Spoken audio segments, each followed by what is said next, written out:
mangwanani akanaka vedare tinokuchingamidzai zvekare kune chimwe chirongwa pano paZim Facebook Secrets and Confessions. Tadzoka zvekare nemamwe mamessages. Regedzai tibva tapinda mumamessages edu atadzoka takakubatirai. Yanga iri seikowo Christmas yenyu.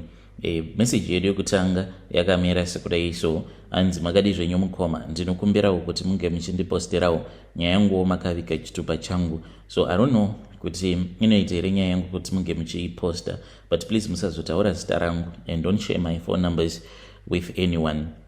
Mukoma nashi mumba mangu makambopinda imwe mhepo yekuti ndaitoshaya kutoziva kuti mhepo iyi yapinda mumba mangu ndoitawo sei. Mushure mekunge murume wangu atanga kudana nawo nerimwe celebrity, ininiwo nemurume wangu nevana vedu tigerewo kunoku ku-UK. I came here when I was still very young, but murume wangu ndiwo akazongouyawo ati kureiwo, then we met and then we got married. We were in love mukoma until that woman came along. Handizivi kuti mukadzi yeye anoshandisa mushonga kana kuti what goes on with her, but kubva zvaakatanga kudanana nemurume wangu, I was on the verge of losing everything that I had worked hard for. She just did not want to take my husband. Ainge asingatodi kuroorwa nemurume wangu. Chaainge achida yaiva mari nemaproperties, dzimba, motikari nei ndo zvaainge achida mukoma. And she was so arrogant zvekuti pane pamwe paakatombofonera murume wangu achimuudza kuti she wanted my husband to export one of our vehicles to her.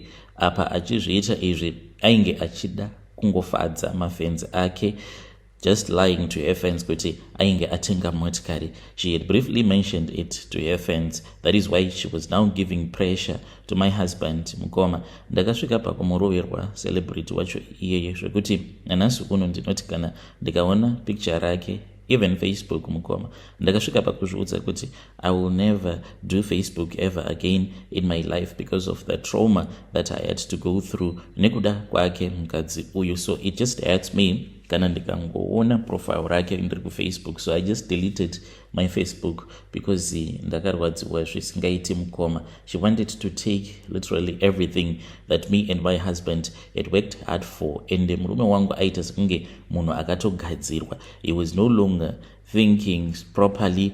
Mukadzi uyu aigara achingotumidzirwa mari each and every month mukoma. And pavainge vava kunyanyisa kudanana, after 2 weeks waitoona mamessages mari inenge yatotumidzirwa kumusha. Ndaiti kana ndikapopota then iyo of ati saka roda kuti mainini vako vaite sei, vange vachizondihurira here. Saka chaindirwadza mukoma ndechikuti she was open enough with my husband kuti kuZimbabwe ikoko aitova nemurume waainge achifambidzana naye, but my husband did not even mind. My husband would even give silly excuses like yeah, it is obvious hakuna mukadzi wekuti anongogara ari single yet iye akambopinda mumarriage panenge paine umwe munhu uyo waanenge achifambidzana naye, not because munhu yeye anenge achimuda, but inenge iri nhau yekuti anenge achidawo kuti ange achikwanisa kuchengeta vana. So you need to understand mainini vako kuti vari in that type of a situation. Zvaindirwadza mukoma nashi, asi chekuita painge pasina. Kana murume akagara akurova nekuda kwekuti ava nomumwe mukadzi waava kudanana naye, it becomes very difficult for you kuti unge uchikwanisa kuzogadzirisana nemurume wako. So when I heard that other confession yavamwe baba vanga vachiti ivo vane rimwe celebrity iro rinogara richingovaudza kuti rinoda mari, I just thought about what me and my husband had to go through. Zvimwe kuda macelebrities acho iwawo anoshandisa mishonga. I don't know mukoma. Murume wangu akapedzisira ava kuita kunge chituta, kuita kunge chizombi. Paiti kana pakaita mascandals whatever, but my husband will not even listen. He will keep on speaking with this woman achitotumidzirwa mari mukadzi uyu mukoma, but zvakazongopera. So one night murume wangu akamufonera, then she did not pick up the call. Mangwana acho makuseni vakamuka vachinetsana vakatukana because the celebrity in arrogance yake. When they spoke ndokubva achizotuka murume wangu. After everything that my husband had done for her, I thought kuti she was going to be on that level where she would be respecting my husband because aitumidzirwa mari yakawanda mukoma nashe kuti kana ndikaitaura vanhu vazhinji pano vanokwanisa kutovhunduka kuti if a man is giving you so much money, at least you ought to respect the man. But Mukoma, there was no respect that came from her side. Vakatukana. From there on, relationship yavo ndipo payakazotanga kuita low iyo ainge otaurawo neni achikondibvunza kuti murume wedu ari sei zvikati ndichingopindurawo until she stopped communicating with us. So handizivi kuti mishonga yacho yainge yaexpire here kana kuti I went through a period of difficulty. Mukoma, kunzwa murume wako achisika bonde noumwe mukadzi kana kwanga kuri kunzi vainge vakaroorana, ndaingozviudza kuti zvinondoita sei nekuti ndaiswa pabarika, but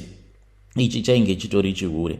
Aiti kana akauya kuno kuMukoma aitouya kumba kwedu otombogara kumba, then we had to give her one of the room and my husband will go there, spend some time with her. Dzimwe nguva ndaizobuda hangu mukomanashi because of the pain, then I would find somewhere else to sleep. The pain was just too much for me, and I was told by my husband kuti uyu ndiye munhu wandafunga kuti ndige ndichizorora. Ndaiti ndakatarisa murume wangu ndaimunzwira tsitsi kuti ko munhu uyo iye anoti ari kuda kuroora mukadzi uyu, yet he knows kuti mukadzi uyu kuZimbabwe ikoko atori neumwe murume waari kufambidzana naye. How many more men is she dating? Because kana foni yake yainge isingatombobatwi, asi aibata yemurume wangu, aita zvaainge achinzwa kuda nayo foni iyoyo kana auya kuno kuku-UK. So it was really painful Mukoma, so much traumatized zvekuti kana Facebook yacho handichatombodi kana kuiona, just avoiding looking at that woman, seeing her pictures and her profile again because of what happened. Ndiyo confession yangu Mukoma. Kana ichiita, please ndipostereiwo, ndichange ndichizotevererawo ndiri mucomment section. Vedare ndo message iyo yandakatumidzirwa ichibva kuna ndo message yandakatumidzirwa ichibva kuna vanzvadzi vedu avo. Naimi kuzva zvakangoma hazvo vedu we pakaipa ameno zvimukuda bamukuru avo Mukoma avo vakashandisirwa mushonga pakaipa. Ngatizamei kuti tinge tichitaura navo mucomment section, but let us try to speak with her in the comment section. Asi ngatingoti ndai Mwari kuti zvakazo expire, hanzi zvakazongo expire zvega, vanhu ndokubva vatotanga kutoitana rafu. Pakaipa. Regedzai tibva taenda panyaya yedu inotevera. Nyaya yedu inotevera yakamira sekudai so. Hanzi makati zvenyu Mukoma, ndinokumbirawo kuti munge muchindiposterawo nyaya yangu makavika chitupa changu. Mumusha medu Mukoma mune ngozi. Ndakatambudzika kwenguva refu. Ndakauya kuSouth Africa mugore ra2008. Ndakauyawo kuSouth Africa ndiine friend yangu, but friend yangu even though takatanga kungoshanda taishanda pane chimwe chewholesale tichishandira umwe muIndia. Shamwari yangu Mukoma tichishanda pawholesale ipapo akakwanisa kutenga mombe dzake 2, zvima-DVD uye zvekare zvima-speaker, ma-amplifier nematv achitumidzira kumusha. But inini Mukoma handina kana chandainge ndichikwanisa kuita. Apa taiwana zvedu mari shoma, but as for my friend akasvika pakutenga mombe dzake 2 tichingoshandapo pamuIndia iyeye. Saka ndega ndakatanga kuona kuti there was something that was going on. So the reason is to why ndauya panapa Mukoma, I hope kuti vamwe vanhu vokunzwa uko vari kusangana nemamwe maproblems akangosiyana mulife vanokwanisa kuzodzifambira nyaya idzi, because dzimwe nguva tinongoti tiri kuroyewa, but nyaya inenge iripo ndeyekuti mumusha munenge muine mweya wengozi. Hama dzangu, kana mukanzwa zvichinzi uri kushandira ngozi, uri kuita sekunge uri kushandira ngozi, zvechokwadi hauna kana chaunombofa wakaita muupenyu. So you need to make a research in your life pachezvako, ukwanisewo kufamba uchingobvunzawo kuti chii chiri kukonzeresa.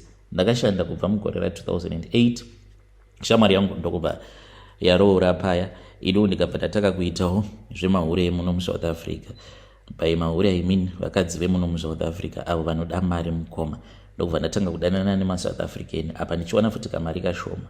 Ndakachovha from 2008 ndokubva ndachizowirawo mumaoko eumwe mukadzi after ndarohweswa neumwe mukadzi muSouth African wandainge ndodanana naye because ndainge ndaramba kumupa mari. Saka akabva anditsvakira matsotsi Mukoma. Zvose izvi zvainge zvichikonzereswa nengozi.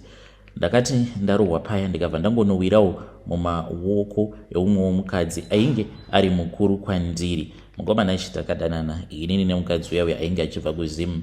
Iyewo akaenderera mberi mukoma ndokubva andishandisawo. Ndakatosvika pakutomuvakira imba mukadzi uyu. Apa pose apa kana kumushanda inge ndisingaendi, but ndakazoti one day ndakagara pasi ndopandakaona kuti upenyu hwandainge ndichirarama upenyu hwacho hwainge husitombori normal at all.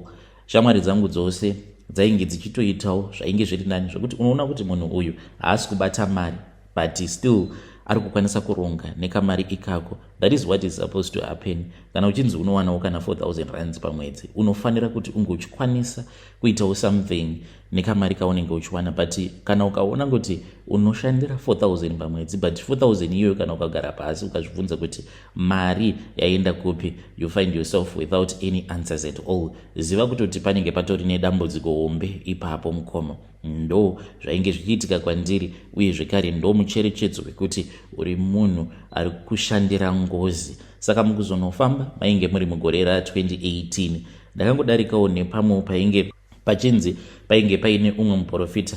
Makore acho iwawo ndainge ndava kuitawo zvekuvaka, so ndakaenda pamba pake muprofita uyu ndokubva anditi uzodzoka mangwana shamwari, because nhasi kune kwandiri kuda kuenda. It was somewhere kuma 5:5. Ndikangoti zvimwe kuda sezvo zuva rainge rava kutonovira, maybe ainge asingadi kundishandira kana zuva ravira, ndikazodzoka mangwana acho makuseni. Mangwana acho mukoma ndakamukira somewhere kuma 10:10, then ndokubva ndazwa zvichinzi kune kwaainge atodeidzwa. Murume uyu mukomana achi ndakaita mwedzi ndichingoenda kumba kwake ndichingomushaya, then ndokubva achizondibetsera nerimwe zuva mukoma ndakazotoita zvokutoenda kuchechi. So ndiri kwekuya akazoti ondibetsera, akabva ati baba imimi ndiri kungoona rima pamberi penyu, akabva azondiudza zvadaike ndichifanira kuti ndige ndichiita, akandipa munamato. Ndakaenda kumba mukoma ndikanoshandisa munamato uya. Ndo pandakatanga kurota hope. Ndaiona baba vangu bamunini nemukoma wavo vainge vachinetsana neumwe murume uyu mukoma vakabva vazotanga kumurova, ende vachimurova kudaro iye ainge achitovabvunza kuti asi nhai varume, nyaya iyi yamuri kundirovera, shuwa mungandirovera girlfriend ramuri kundirovera iro handiti haritoripo pano, kutaura kudai so atokechewa noumwe munhu, asi muri pano muri kundirova. Kana mukandiuraya nyaya dzacho muchazodzigona here? Ngoma vakaramba vachingomurova murume uyu, then ndokubva achizofa. Saka ndo hope dzandaingoramba ndichingorota idzodzo. Ndokubva ndazodzokera kwavari madzibaba vaya vakandibatsira, but mukomanashi kana iri nyaya yengozi, kunyange zvikanzi wabetserwa nemuprofita anenge achigona sei, but haakwanisi kuti anga achidzipedza nyaya idzi dzengozi. Ipapo ndakatomboraramawo kaupenyu kainge kari nani 2018-2019, then 2020 ndo pandakabva ndachizotanga kunamata manje.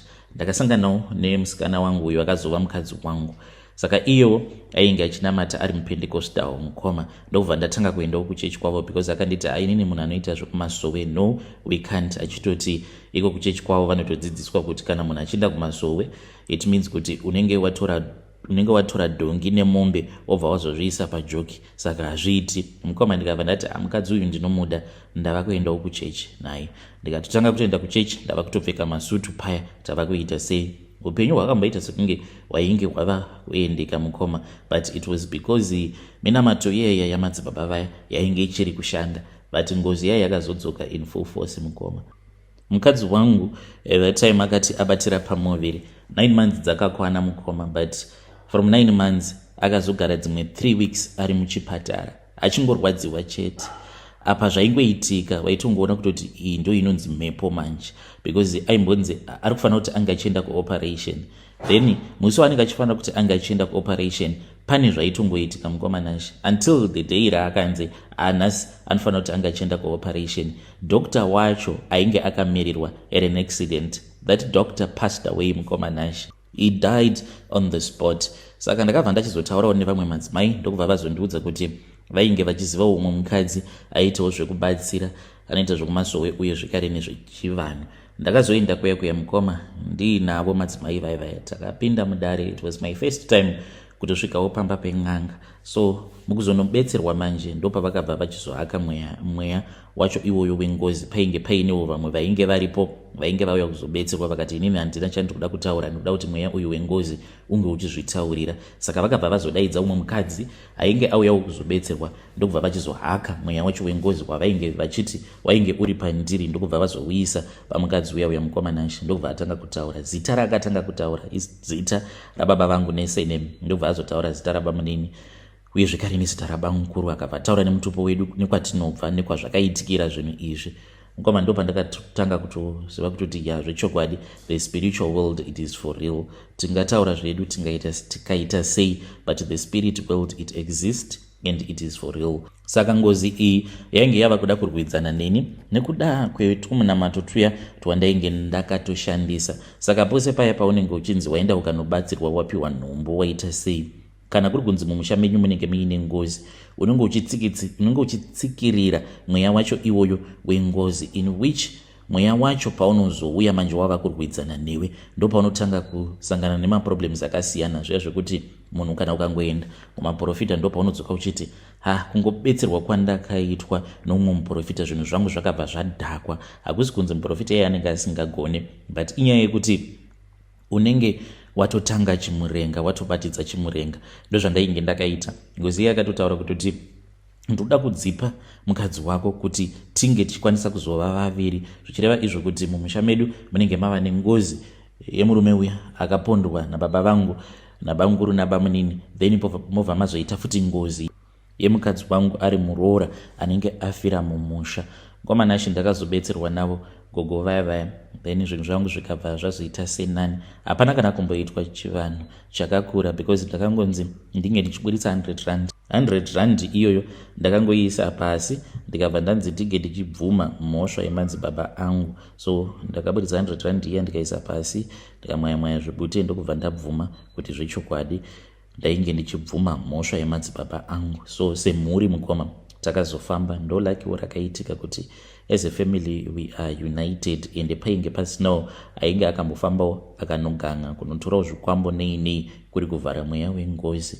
Mukomanashi hanzvadzi dzangu dzose, because takazvarwa tiri 7, 5 of them they had never gotten married. Mukoma kutaura kudai, so next year we are looking forward for my sister to get married, and hanzvadzi yangu mukoma wandiri kutaura nezvake ane 45 years. Saka the spirit world it is real. Kana zvinhu zvacho zvikagadziriswa mukoma, unototanga kutoona kutoti upenyu hwava kutotanga kutoendeka. Ndo zvakaitika ipapo mukoma nashe. After everything ndo pandakatotangawo kutoshanda, uchitoona kutoti kushanda kwandiri kuita zvinhu zvangu zvava kutoendeka. Hakusi kunzi ndinoshanda basa rinoshamisira mukoma, but kubva patakazodzifambira nyaya dzacho kusvika pari zvinozvi ndakatokwanisawo kutotengawo stand muHarare, yeti ndaimbova chiseko chenyika. Ndine hanzvadzi yangu aimboshanda kutouchline kuna 4th uko, kutaura kudai mukoma agere pamurume. Saka vamwe vakadzi avo vamunoona vachitengesa miviri yavo, vamwe vachitadza kugara mumamarriages, zvimwe zvacho zvinenge zvichidawo research as a family, kutogara pasi mumbozvibvunza mibvunzo iyo yekuti mumusha hamuna mweya wengozi here uri kukonzeresa kuti tinge tichitambudzika kudai. Fortunately that is what we did as a family. Pandakangovaudzawo kuti izvi ndo zvandainge ndakaudzwa as a family, we said let us sit down and see kuti ichokwadi here kana kuti hachisi chokwadi, and tikadzifambira nyaya dzacho. Kana mukapostawo nyaya yangu mukoma ndiziviseiwo, ndichange ndichizotevererawo ndiri mucomment section. Hey vedare, ndo message iyo yandakatumidzirwa ichibva kuna mukoma vedu avo. Zvakangoma hazvo vedu we. Hey, pakaipa kushandira ngozi. Uri kushandira ngozi here? If you think kuti ndo zviri kuitika muupenyu hwako, can you please come to my inbox and also tell us kuti what is really going on in your life, so that we can I will share here on our platform. Asi zvakangoma hazvo vedu we. Rekedzaiti vataenda panyedu inotevera. Pakaipa hanzi makadi zvenyu mukoma, ndinokumbirawo kuti munge muchindiposterawo nyaya yangu makaviga chitupa changu. Ininiwo ndinoda kureurura kuti ndiri murume uye zvekare ndine makore 35 years kuberekwa mukoma. Ininiwo pandakaromba mainge muri mugore ra2021 ndakaenda kumusha mukoma in secret. Vanhu vainge vasingatozvizivi. Munhu aingozviziva chete kuti ndainge ndaenda kumusha ainge ari mukadzi wangu. Ndiye akatouya neidea yacho iyoyo, akabva anditi upenyu hausi kana kumbofamba, tadii tatsvakawo kana mushonga welaki, sezvo imimi pamakamboya kuno kumaimbova nelaki rekuwana mabasa. Saka mukuzonofamba takatanga tichienda kumaprofita, tikaona kuti hazvisi kana kumboshanda, ndokubva tatanga kufambawo muzin'anga dzemuno muSouth Africa. Takabva tachizobatsirwa neimwewo sangoma.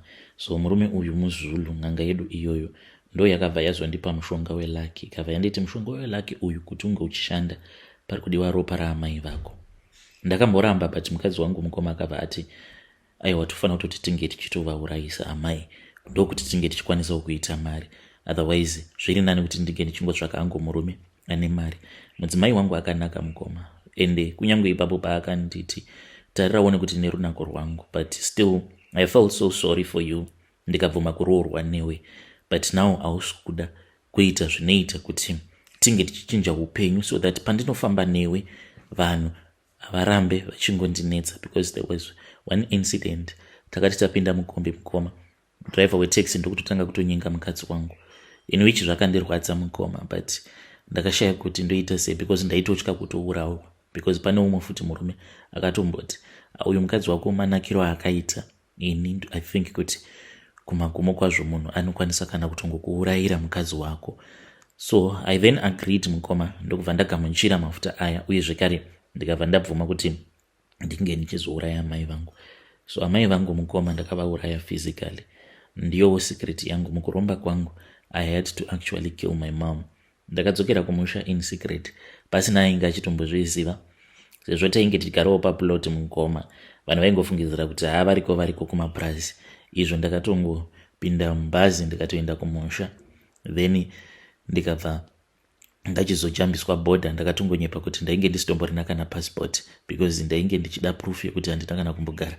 Ndakaenda kumusha. So ndakaenda kumusha as a border jumper, ndikadzoka as a border jumper. So naamai pane kwatakazoenda manje.